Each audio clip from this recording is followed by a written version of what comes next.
Islam ساعة تيك تاك تيك تاك دوما أبدا راتب وأقربا لا لا لا لا لا لا لا لا لا لا لا لا لا لا لا لا تيك تاك تيك تاك دوما أبدا راتب وأقربا لا لا لا لا لا لا لا لا لا لا لا لا لا لا لا. má ṣe dínà ọ̀rẹ́ nìkan ẹni tó ní àwọn abẹ́yẹ́gẹ̀ nìkan má kọjá ibi àwọn ẹ̀dẹ́ yẹn lágbára ti pín. Salatullahi salamullah Salatullahi salamullah alayka ya ashrafa rusulullah alayka ya ashrafa rusulullah. Akí akábọ̀ sórí ètò yíyẹn kò bẹ̀ kù ṣe ládá èyí tó tún wá sí ojúwòrán yín àti tí ìgbọ́ yín lónìí ètò náà lọ pé a ti ń palẹ̀mọ́ ọdún rẹpẹtẹ báyìí ọlọ́run àbíọ́ ọlọ́run jẹ́ ká aṣọdún ayọ̀ òbọ̀dá àbíṣọdún náà àláfíà owó àrísìkí kọ́lọ́run ṣe fẹ́ni kọ̀ọ̀kan wa ẹ̀yin tẹ́ wá tìwálẹ̀ lórí ètò yìí tóbi débi tó dé yìí abẹ́ náà pé ọlọ́run ò ní padà lẹ́yìn tí yín náà o ẹ̀yin tẹ́ náà fẹ́ ṣọwọ́ sí wa tẹ́ múra ẹgbẹ́ ṣọwọ́ sí wa báyìí láti ràn wá lórí ètò yìí tí ó fi máa lọ bí tá a fẹ́ kó dé tí ó fi débi tá a fẹ́ ràn ẹ̀yin náà lọ́wọ́ tí náà ó sì wọlé bẹ́ẹ̀ bá ṣe láàrin ẹ̀yin àtọ́lọ́ọ̀ni ọlọ́ọ̀ni ó san yín lẹ́san àní tá a lè dúpẹ́ àní apáta lè dún fún yín o bẹ́ẹ̀ sì ni àní tá a lè fi san yín lẹ́san bí ìgbà ṣe pé kábẹ́ lọ́wọ́ pé kó bá san yín lẹ́san ẹ̀san tọ́lọ́wọ́ bá sì ń gbọ́ òun náà ní ẹ̀san tó ga jù tí ó mọ̀ jẹ́ àǹfààní fún wa. ẹ jẹ́ àjọkòó ká gbádùn ètò ní orúkọ tèmi Alhaji Dr. Adam Ayobami mo kí wa káàbọ̀ sórí abala ètò tò ní ẹ̀kúngbẹ́ ẹ̀kú iṣẹ́ ládá ètí àjọ tó mọ̀ gbádùn ara báyìí kí á wà kan fìdí kájọ fìdí nìkan kí á gbẹ́tò tó ní àgbọ̀wà sílẹ̀ nínú insha Allah bẹ́ẹ̀ sì ni a tún gbọ́ mọ́díwù nàbí ẹgbẹ́ bí a ti ń gbọ́ nígbò ìgbà láti bẹ̀rẹ̀ àwẹ̀ yìí àlùfáà tó ṣe àlùfáà wa dékìrò láì fàáyí ọlọ́mọ́sàbà foríjì àfáà náà ọlọ́mọ́sàbà kẹ ó ti ṣe lẹ̀ láti bí ọdún mélòó kan àjọ wọn ṣètò yìí náà ni kọ́lọ̀ tó ní kí títàndé ọlọ́mọ́sàbà dúró ti lé rẹ̀ ọ̀làkún fáyàkùn gbogbo àti àwọn tí wọ́n kàn sí wa lórí ètò náà tó ń dúpẹ́ fún àní tá a lè máa ṣe píkìtì ká máa dúpẹ́ fún yín mo sọ fún agbẹ́tọ̀ wa yìí ẹ lè rí wò lórí YouTube ẹ yẹ subscribe sí Bani Adam TV Bani Adam TV lórí YouTube láti rí ètò náà etí tẹ́ ẹ̀rí wò sẹ́yìn àbẹ́tẹ̀ àwọn ìdánmọ́ náà àbẹ́tẹ̀ tó fẹ́ tún wò ẹ lọ sórí YouTube ẹ rí bẹ́ẹ̀ ẹ subscribe sí Bani Adam TV ẹ rí àwọn ètò náà wò bẹ́ẹ̀ tí a ti fi síbẹ̀ fún ìgbádùn ẹnì kọ̀ọ̀kan wa ẹ jẹ́ lọ́jọ́ ń bá wa dé àmọ́ wa tẹ̀síwájú ẹ lẹ́bẹ̀ẹ́ ẹ kúrò bẹ́ẹ̀. Allahumma ya Rabbi Salli ala Muhammad wa sayyidi saadatin Nabi Muhammad fa'adhim birifudin minhu qad saba urifu wa akrim bidhikrin minhu qad taba arfu basiratu fil amri yushkilu sarfu basiratu ma'sumin izana matarfu falil qalbi tarifun la yanamu lahu udibu ala ahmadin min rabbi salawatuhu laqad asumati fi aliki barakatuhu laqad barati shamsu duha mu'jizatuhu barainu la tanqadi wahibatuhu fahayatuhu shuhubun wa animuluhu suhubun walamma jtaba'u rabbuhu lilmakarimi فآنت لديه أمهات العصائم وما أخذته فيه لومة لائم بنى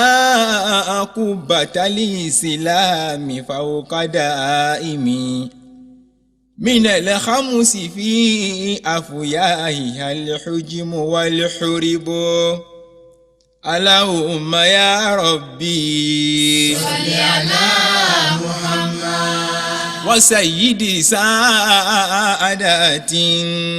نبي محمد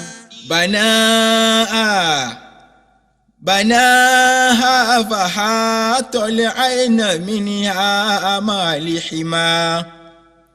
كريم المساعي لا يسامى إذا انتمى علائكه أندى من الغيث إذ هما بواركه تهدي القلوب من الأمى فلا إلة تخشى وقد أنجحت الطب. àjùlọ àkàbọ̀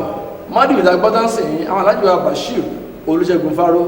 olùdarí iléeṣẹ́ Cobalt Ventures Nigeria Limited tí wọ́n tó ń ṣe omi dami water àwọn ni wọ́n ṣe onígbọ̀wọ́ mádìí náà àgbàlagbà pé iwájú báyìí ìlọ̀kẹ́ ẹ̀bì tí wọ́n mọ̀ rí sí o bẹ́ẹ̀ sì ni wọn à ní wálẹ̀ láéláé bẹ́ẹ̀ ni bá fẹ́ sípẹ́tì múra ọdún yìí omi dami water ní kí ẹ lọ́ra kí ẹ̀ nàgàbì sí ọdún ẹ̀rí pé gbogbo ẹ̀ ó lọ bó ti yẹ kó lọ. aṣọ fún abúlé àwọn tó tà ń ṣe yìí ẹ lè wo lórí YouTube ẹ subscribe sí Bani Adam TV lórí YouTube lọ́wọ́ kan náà ni ẹ rí ètò náà ìta ti sẹ́yìn tí ẹ láǹfààní àti ẹ rí wọn bẹ́ẹ̀ insha Allah tí ó sì máa jẹ́ àlékún ìgbádùn ètò wa yìí. a gbọ́ wá sí lónìí látẹnu àwọn àfáwà Abdullahi Adéọlá wọ́n bá wa sọ nípa itihad èyí tá à ń pè ní unity àṣepọ̀ nínú Islam bóòlù tí ẹ ká ṣe ọ̀nà ọlágbàṣe ẹjẹ́ àwọn sọ̀rọ̀ ọ̀kan lọ́gbọ̀n bismillah. أعوذ بالله من الشيطان الرجيم بسم الله الرحمن الرحيم الحمد لله رب العالمين الرحمن الرحيم مالك يوم الدين إياك نعبد وإياك نستعين اهدنا الصراط المستقيم صراط الذين أنعمت عليهم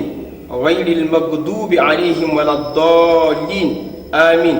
اللهم صل على محمد وعلى آله حق قدره ومقداره العظيم أما بعد أدوك فون الله وبا إكاتيك أشياء لكم فون نبي محمد صلى الله عليه وسلم وبوان الله بلا تكدله الله كباشر هذا فون أكيد بقوا pata pata wípé aku iṣẹ́ ládá aku ìbádà Ọlọ́run kó dákun kó mọ́ sáà san gbogbo wa lẹ́san rẹ̀. Ọ̀rọ̀ wa ní déédé àsìkò yìí yóò dá lórí nǹkan tí ó ṣe pàtàkì fún wa ní àwùjọ wa àwùjọ mùsùlùmí lónìí lè tó ṣe pé nǹkan tí ń dààmú àwa mùsùlùmí lọ́wọ́lọ́wọ́ báyìí òun náà ni al-ittihad kìnìkan tí àwọn afán pè ní al-ittihad òun náà ni ìṣọ̀kan ká ṣera wa ní ẹyọkan ṣíṣera wa ní oṣooṣù ọwọ́ Ànábì Muhammad sallallahu alaihi wasallama ìmọ̀ sábà ṣe wá lójú kòkòrò kódà a máa ṣe àwọn sọ̀hábà rẹ̀ ní ojú kòkòrò nípa kíni nípa nǹkan tí a ń pè ní ìṣọ̀kan lè tó ṣe pé gbogbo wa náà láàmà wípé kò yẹ ṣe nǹkan tó pamọ́ fẹ́ni kankan wípé kíni yadullahi ma'al jama'a ọlọ́ọ̀ba ìmọ̀ sábà wà lẹ́yìn àwọn jama'a ni ẹni tí ó bá dá wà lọ́tọ̀ ọlọ́ọ̀ba yìí sábà sí lẹ́yìn rẹ̀ bí àwọn tán bá ṣera wọn ní oṣooṣù ọwọ́. Ànábì Muhammad sallallahu alayhi wa sallam nínú report tá a gbọ́ nínú èyí tí a gbọ́ òun náà ni wípé kana rasulu sallallahu alayhi wa sallam yahusu ashabahu ala al-ittihad. Ànábì sallallahu alayhi wa sallam èyí máa ń sábà gba àwọn ọmọlẹ́yìn rẹ̀ nímọ̀ràn yẹn máa ń ṣe wọn lójú kòkòrò wípé kíni wípé kí wọ́n ṣera wọn lóṣooṣù ọwọ́ kí wọ́n ṣera wọn lọ́kan litakunu kalimatan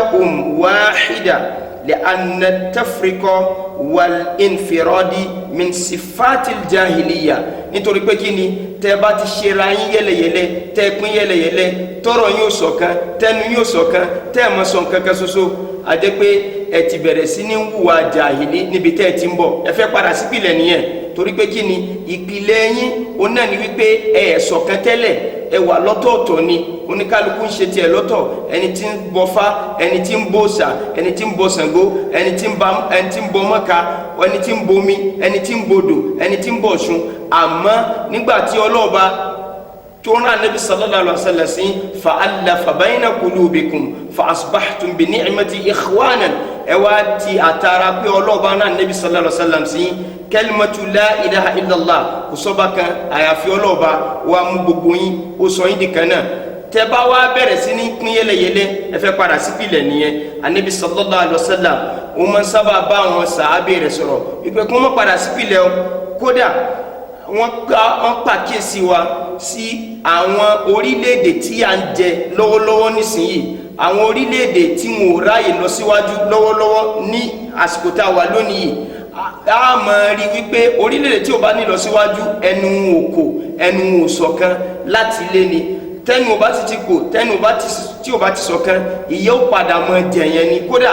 nígbà tí ìyá ńlá bá sẹ́ni mọ́lẹ̀ kéékèèké náà padà mọ gorí rẹ̀ ìdí nìyẹn tá a fi ní àárọ̀ yìí a sọ̀rọ̀ nípa kíni a sọ̀rọ̀ nípa nǹkan tá à ń pè ní al-ittihad tá Ànábì Muhammad sallallahu alayhi wa sallam a rí ẹgbàá wa kan gbà látọ̀dọ̀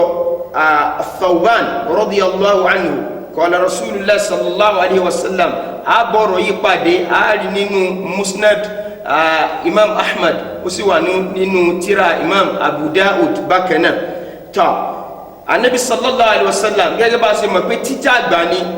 Ọlọ́run fún Ànábì sallallahu alayhi wa sallam ní nǹkan tí òyìnbó ń pè ní foresight ó sì máa ń forecast nǹkan tí ó ṣẹlẹ̀ lọ́jọ́ iwájú nínú ìmọ̀ t'Ọlọ́run fi nù Ànábì sallallahu alayhi wa sallam Ànábì sallallahu alayhi wa sallam ní kíni yushiku al-umamu an tadaa alaykum kama tadaa al-akalatu ila qas'atiha qala qailun wa min qillatin nahnu idhin qala bal antum yawma idhin kathir walakinnakum gutha'un ka gutha'in sayy wala yanza'anna Allahu min suduri aduwikum al-mahabatu minkum lédè kúkúrú kí ni kàtí Ànábì sallallahu alaihi wasallam tí ń sọ fún wa nínú ọ̀rọ̀ yìí ọ̀rọ̀ tí ó ṣe pé téèyàn bá ronú sí wàláì ọ̀rọ̀ tí máa ń panilẹ́kún ni ṣé ká lọ sí mọ́sálásí àti lọ sí mọ́sálásí lọ kí wọn ò nira àmọ́ àti lo ẹ̀kọ́ téèyàn rí lórí ìrun yẹn ó ń gángan lè tó lágbára jù ọ̀rọ̀ ìpanilẹ́kún lélẹ̀ Ànábì sallallahu alaihi wasallam ó ní àsìkò fẹ́ tó àsìkò kan ń bọ̀ ó ti dé tán tó ṣe pé kíni tó ṣe pé àwọn ìjọ yòókù wọ́n ṣùrùbò yín wọ́n dáwọ́jọ́ lé lórí nígbà tọ́rọ̀ yìí wọ ọ̀kan lára àwọn sàábé lára lóní wa min qillatin yawma idhin ya Rasulullah ṣé ní pọ̀ nígbà náà ni ṣé mùsùlùmí ò ní pọ̀ mọ́ láyé ńgbà náà ni wọ́n fi dáwọ́jọ́ lé lórí tí wọ́n fi ṣùrùbò wa tí wọ́n fi mọ̀ nà wa Ànábì sallallahu alaihi wasallam ní kìí ṣe ta ìpọ́ ẹ pọ̀ níjọ́ náà àmọ́ ẹ dàbí pàǹtí orí omi àwọn pàǹtí ẹ rí pé tójò bá rọ̀ àgbàrá máa ń gbé àwọn pàǹtí àwọn ìdọ̀tí yóò gbé agolo yóò gbé gbá yóò gbé lẹ́dà yóò gbé pépà yóò àmọ́ gbé lọ ẹ rí pé àwọn kìnìyàn tó ń tí bó ṣe wulẹ̀ kún lágbára tó níbi tí ó ti gbé wọn nígbà tí agbára ti gbé wọn wá fúyẹ́ ńlẹ̀ wọn ò ní lẹ́sẹ̀ ńlẹ̀ mọ́ Ànábì sallallahu alaihi wasallam ó wá fi wá wé pàǹtí orí omi tírú zamani tá a wà yìí nígbà tó bá ti dé ṣé zamani náà ti wá dé àbí kò tí ì dé tí gbogbo wa bá wò dáadáa a rí pé zamani tá ń sọ̀rọ̀ rẹ̀ yẹn tí Ànábì sallallahu alaihi wasallam tó ń ṣe àkàwé rẹ̀ lẹ̀ kó tó di kó dé zamani náà ti wá dé àwa mùsùlùmí tó lọ́n fún wa ní nǹkan tá a fi ṣọ̀kan in tó pawọ́pọ̀ ó ní agbára ó lẹ́sẹ̀ ńlẹ̀ kódà ó pọ̀ ju nǹkan tí ó yẹ ká máa jiyàn láàrin ara wa lé lórí lọ bàbá tiẹ̀ jiyàn kò sí nǹkan tó burú nínú ká sọ pé gbogbo wo gbọdọ̀ sùn ká kọrí síbi kan náà ok ìwọ báyìí ọ̀nà báyìí lọ fẹ́ lọ ọ̀nà báyìí bọ́ ṣe understand náà sùn yìí nìyí ìwọ báyìí lọ ṣe understand ẹ̀ ok ẹ jẹ́ á jókòó kò sí nǹkan tó burú nínú ká jókòó ká fi ìmọ̀ yéra wa gbogbo àwọn àáfàá tí wọ́n kọjá lọ kò sí tí ó fi mọ̀ yéra wọn nínú gbogbo wọn wọ́n fi mọ̀ yéra wọn ọ̀rọ̀ ara wọn sì ń yéra wọn kódà tó gbogbo àwọn imam mẹ́rẹ̀ẹ̀rin ta ní gbogbo the four schools of thought nínú fikiu tí gbogbo wa náà mọ̀ ń kà yẹn ya imam ahmad ibn hanbal abu hanifa baba wa malik baba wa shafi'i ṣé understanding gbogbo wọn nípa nasu al-Qur'an nípa nasu anabi muhammad sallallahu alaihi wasallam àwọn hadith anabi ṣé bákan náà ni kì í ṣe bákan náà àmọ́ kí nìkan tí wọ́n jẹ́ kó yẹra wọn wípé kí nìkan tó yọ kúrò níbi tiwa tá padà dárúkọ tó bá yá òun ló wà níbi tiwọn kí nìkan tó kúrò níbi tiwa tí ń bẹ níbi tiwọn òun náà ni wípé ikhlas kí náà pè ní ikhlas òun náà ni ṣíṣe àfọ̀mọ́ ṣẹ́ fún Ọlọ́run ọba kéèyàn ṣe gbogbo iṣẹ́ ìbáàdà gbogbo iṣẹ́ téèyàn bá ń ṣe kéèyàn make sure wípé kò sí nǹkan mi tí ń rò lọ́kàn bí ẹ ṣe pé báwo ní ṣe rójú rere ọlọ́ọ̀ba báwo ní ṣe bá ọlọ́ọ̀ba mi pàdé ní pípé àmọ́ ikhlas ta sọ yẹn ń bẹ nínú iṣẹ́ tiwọn òun ló fà tí imam ahmad ibn hanbal tí ò fi rí láì fi bàbá wa abu hanifa tábù hanifa ò fi rí láì fi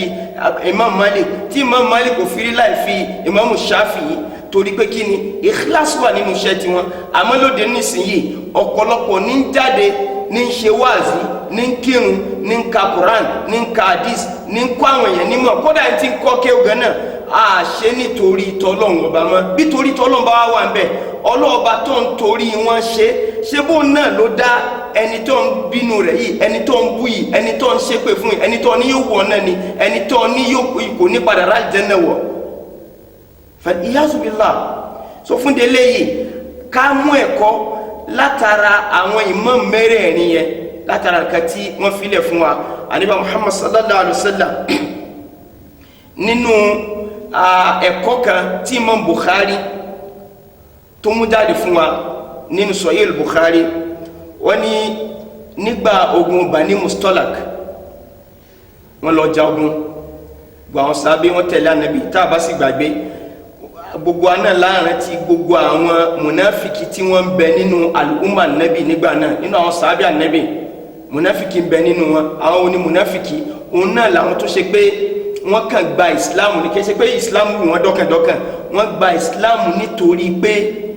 àwọn èèyàn ń gba ìsìláàmù ni àti nítorí ìjọba tí wọ́n fẹ́ kó bọ́ lọ́wọ́ àwọn àbí nítorí yẹ̀yẹ́ àbí nígbà tí ẹnu pọ̀ kó mọ́kò èmi nìkan àwọn kan bẹ nínú wọn tó ṣe pé torí ẹ̀ náà fi gba islam wọn gba islam nítorí kí ọ̀rọ̀ ọlọ́ba lè gòkè àmọ́ wọ́n gba islam nítorí kún lè bá ṣàkóbá fún islam ni tọ́ nínú àwọn tá à ń sọ yìí ó ní arákùnrin tá à ń pè ní abdullahi ibn ubay ibn salul lára wọn ló wà wọ́n wá lọ sí ogun yẹn misunderstanding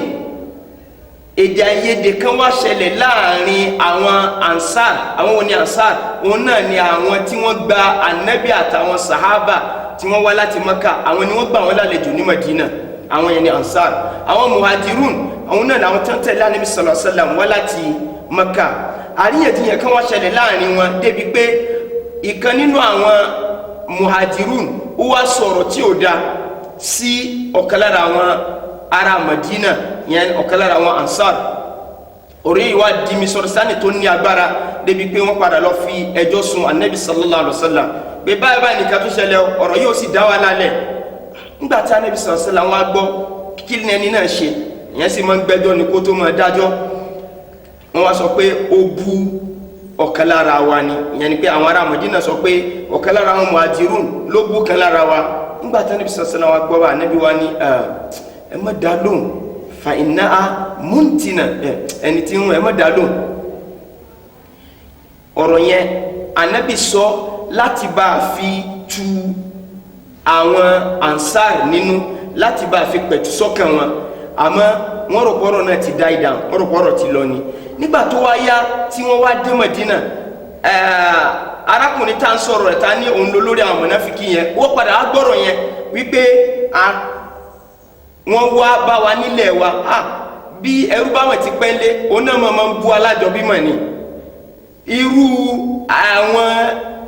àtọ̀húnrìn wa wọ́n wá ń bú wa ní lórí ilẹ̀ wa ànábì náà wà ní kẹkẹsẹ sí ó kẹ sọ̀rọ̀ tú ẹ ó dáa tabadé Madina lónìí la yukhrijanna al-a'azzu minha al-azalla ó ní ẹja délé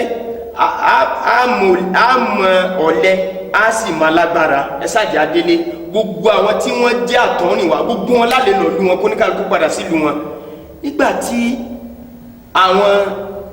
ìyókù tán gbọ́rọ̀ yẹn àwọn kan bẹ́ẹ̀ náà tó ṣe pé ìmánì tí wọn náà lágbára tẹ́lẹ̀ gbogbo wọn náà ti ń wò pé afárayọ̀ tì ní kún tiẹ̀ mọ́ lọ àti ẹ̀fẹ́ wọn mọ́ lọ́rọ́ bá di wàhálà ní Ànábì sallallahu alaihi wasallam gbọ́rọ̀ yìí. nígbà tí Ànábì sallallahu alaihi wasallam gbọ́ Umar radiyallahu anhu gbogbo àná mọ́ Umar al-Faruq ibn al-Khattab Umar wa bá Ànábì sallallahu alaihi wasallam pé arákùnrin yìí tún ti bẹ̀rẹ̀ Ànábì sallallahu alaihi wasallam ìyọ̀ǹda rẹ̀ náà ni mo kàfẹ́ kà fún mi ní yọ̀ǹda kí n lọ bẹ́ orí ẹ̀ dànù abiru kẹtẹkẹtẹ wọn ló fẹ́ dẹ́ ọ̀rọ̀ tá ti yanjú lòun tó wá débi ló sọ pé àwọn lé àwọn kan lọ àwọn kan làwọn filẹ̀ Ànábì sallallahu alaihi wasallam kà fún mi ní yọ̀ǹda izanli an aktulahu yọ̀ǹda fún mi kí n lọ pàdánù ni Ànábì Muhammad sallallahu alaihi wasallam ní akhsha an yuqala inna Muhammadan yaqtulu ashabahu dákọ̀ ẹgbọ́n kẹta Ànábì sọ sallallahu alaihi wasallam ẹ̀rù ń bà mí kí wọ́n sọ pé Ànábì ti bẹ̀rẹ̀ sí ní ń pa àwọn èèyàn rẹ̀ ṣé bá ní wọ́n mọ̀ tẹ̀lé nǹkan náà ti ń para wọn yẹn wọn ò ní mọ̀ tó ṣẹlẹ̀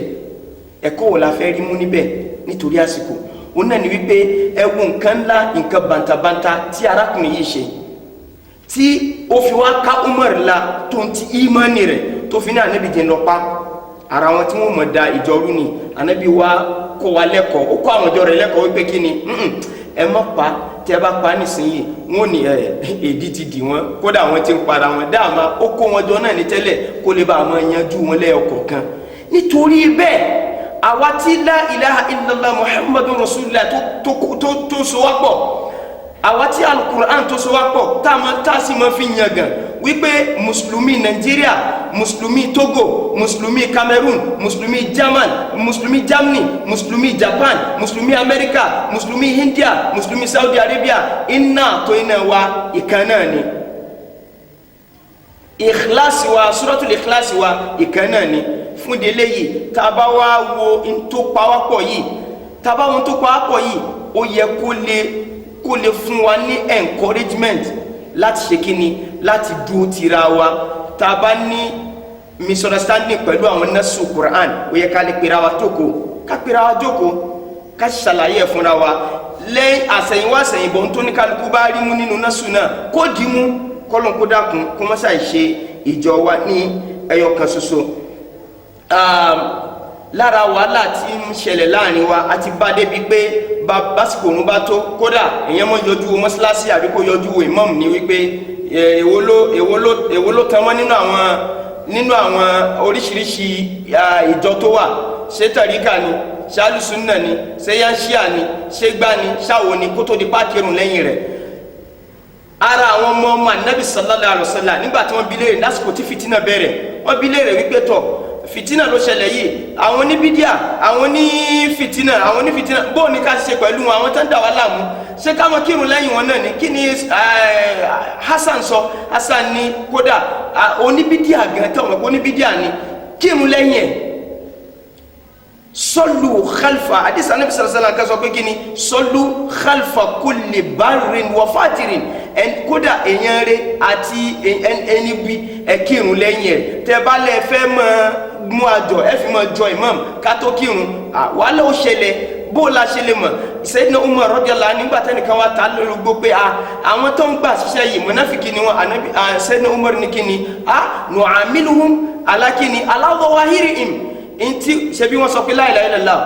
ńgbà tí yẹn ti dà wá pọ̀ no problem ẹjẹ́ àjọ wọn ṣe lọ tó bá dijọ́ gbin dàlkíyàmà ọlọ́ọ̀bọ separate ẹni tí ò da yàtọ̀ sẹ́ni tó da wala tuzakku anfusakum ọlọ́ọ̀bá ní kíni ẹ mọ́ fọ̀ra yín mọ́ bákan náà sọ pé kíni wa'tasimu bihablillahi jami'an wala tafarraqu ẹ dìrọ̀ mọ́ òkú Ọlọ́hun Ọba ẹ mọ́ túká o tẹ́ bá túká ó ní kíni wala tanaza'u fatafshalu wa tadhhabu rihukum tẹ́ bá ní kẹ́ ẹ mọ́ bára yín jiyàn lórí everything ẹ lose control, agbára yín ó pin, agbára yín ó lẹ, kódà ẹ ní grip. Àwọn ọ̀tọ̀ wa ráyè mọ́ ṣe kíni, wọ́n ráyè mọ́ lù yín. Ìyà kékeré bí ṣe ń jẹ yín nìyà lọ́mọ jẹ yín. Níparí ẹ dákun ẹ jẹ́ káwọn kan dìde tí wọ́n volunteer nínú àwùjọ mùsùlùmí pé àwa la fẹ́ mọ́ tún àwọn àwùjọ ṣe, ká blend gbogbo tó bá jẹ́ èdè àìyedè tó bá wà láàrin wa, ká blend ẹ̀ papọ̀. Ọlọ́run kó dákun kó má ṣàì ṣe àwùjọ wa kó ṣe lẹ́yọ̀kan. Ọlọ́run kó dákun. Allahumma a'izz al-islam wal muslimin wa adhill ash-shirka wal mushrikin bibarakati sayyidil wujudi maulana rasulullah sallallahu alaihi wasallam. Afa adam Ọlọ́run kó dákun kó má ṣàì bá wa pẹ̀lú yín. Gbogbo àwọn tó ń ṣe onígbọ̀wọ́ ètò yìí Ọlọ́run kó dákun kó bá tún wọn ṣe, kó bá ṣàlékún arísìkí fún wọn. Àwa náà Ọlọ́run kó fún wa lárísìkí tá a fi mọ sponsor irú program báyìí. Wassalamu alaikum wa rahmatullahi wa barakatuh. Àrùbá àgbàdo wà sí náà ó sì débẹ̀ ó kùn débi ló yẹ kó kùn dé. Abákẹ́dẹ́ ni fún wa ọba àti pariwo fún ẹnìkan kan náà ni pé a ní àǹfààní láti tún àwọn ètò wa wò. Ẹ̀yin lọ sórí YouTube kẹ́ subscribe sí Bani Adam TV, Bani Adam TV. Ẹ bá subscribe síbẹ̀, gbogbo àwọn ètò wa tá a ti ṣe ẹ rí ń bẹ̀, èyí tá a ti kọjá tẹ̀ rí wò, èyí tẹ̀ ìwòjẹ́ tó fẹ́ tù ẹ rí ń bẹ̀ fún àǹfààní àti àlékún àgbọ́yé. Àwọn afá Abdullahi Adela tó ń ṣe wáàsí fún wa, tọrọ fún wa pé àlékún ìmọ̀, àlékún daraja, àlékún lutfi Ọlọ́run bá ṣe bẹ́ẹ̀ fún wọn. Ẹ̀yin tẹ́ ẹ sọ wá sí wa lórí ètò yìí aládùúgbò lọ́wọ́ yín tẹ́ ẹ jẹ́ kéètò náà wá sí ìmúṣẹ lọ́dún yìí ẹ̀ ní ṣubú o, bẹ́ẹ̀ sì ni iwájú lẹ́ẹ̀mọ́ lọ. Ẹ̀yin tẹ́ ẹ ti rí wa wọ́n gbé ẹ̀bí àwọn ìjẹ́fẹ́ tán òwúrọ̀ èyí tí ẹ bá sì ṣe ń bẹ̀ ní ara ẹ̀ náà ni àìfẹ́ kan ṣe ni pé ẹ̀gẹ́ ẹ̀ máa ṣe bí ìjàpá tó ní kíní kan ó ti pẹ́ jù, wọ́n tó níjọ́ kan ó ló ti wọnú jù, wọ́n tó níjọ́ kan ó ló ti kọjá, kò sígbà tó kọjá. Ẹ bá sọ wọ́n sí wa lórí ètò yìí náà láàbì ṣe torí Peter Abadé yìí náà ìrànlọ́wọ́ yìí náà ó sì ṣe pàtàkì fún wa lórí ètò yìí. Ẹ jẹ́ tó bá lọ́wọ́ sí wa àbáládùn àbí pé ẹ máa lọ́wọ́ ju ni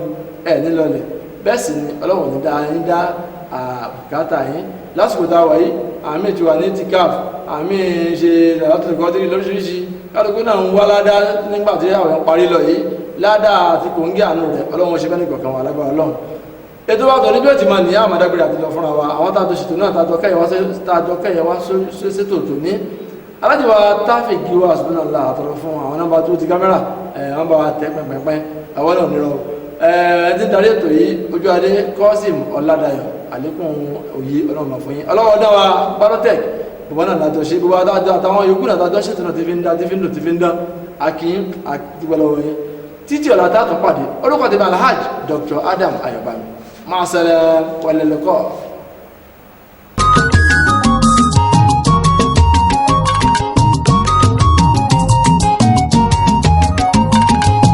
Mo sọ̀rọ̀ mu ọmọ Aminatu o. Mo sọ̀rọ̀ náà bí ọmọ Abudulayi o. Odò lórí ire mo tẹ̀lé Muhammad ẹ yòbó ẹ fún mi o. Mo sọ̀rọ̀ mu ọmọ Aminatu o. Mo sọ̀rọ̀ náà bí ọmọ Abudulayi o. Odò lórí ire mo tẹ̀lé Muhammad ẹ yòbó ẹ fún mi o. Mo sọ̀rọ̀ mu ọmọ Aminatu o. Mo sọ̀rọ̀ àná bí ọmọ Abudulayi o. Odò lórí ire mo tẹ̀lé Muhammad ẹ yòbó ẹ fún mi o. Mo sọ̀rọ̀ mu ọmọ Aminatu o. Mo sọ̀rọ̀ àná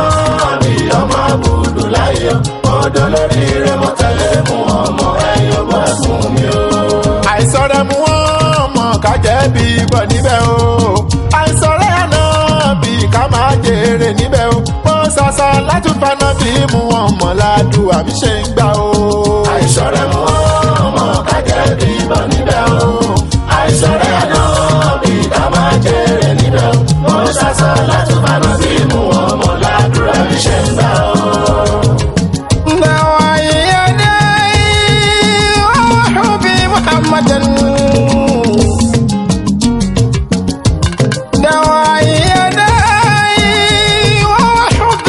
محمدا أبو القاسم العادي أبو كل مرشد أباك الله واسع الفضل والعطاء وسيلته الحسن